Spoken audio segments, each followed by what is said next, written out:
Good afternoon and welcome. I'm Jesse Ramde with headline news here on CNC3 and the TBC Radio Network.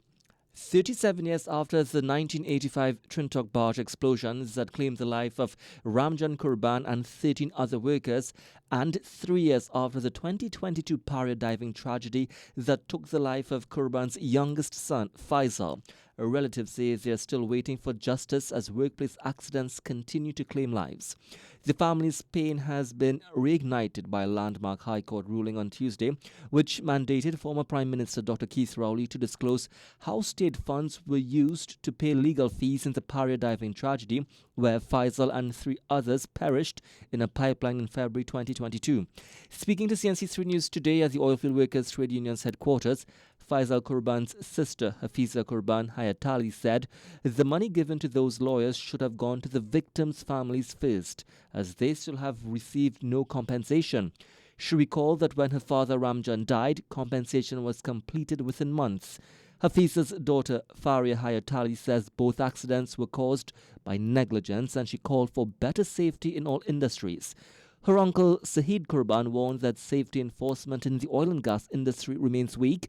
Hafiza says as the death anniversary approaches, more should be done to safeguard workers. In other news, the Scrap Iron Dealers Association has declared today a sad day for Trinidad and Tobago, as its members across the country have been forced to shut down operations after the Ministry of Trade and Industry failed to renew or extend their licenses. President of the Trinidad and Tobago Scrap Iron Dealers Association, Alan Ferguson, said that thousands of workers who depend on the sector, many from vulnerable communities, are now left without an income. According to him, all scrapyards across the country must remain closed until further notice, as no operator has received an extension for their license. The president said that despite several requests for meetings with Trade Minister Kama Maraj, the ministry failed to act in time to prevent the industry's closure. Ferguson said his executive delivered a letter to the minister today.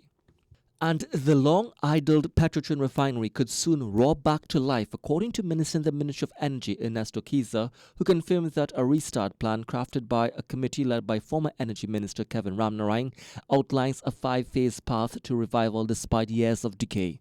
He offered no details ahead of his budget contribution, but hinted that the Prime Minister will tackle jobs and energy in her address. Moreover, he defended the oil price benchmark set at $73.25 a barrel. He said it was based on long-used government formulas. Keys insists it's realistic, saying new investments will lift revenues, but the government requires help from the private sector. Well, this has been your headline news. Look out for another news update at the top of the hour.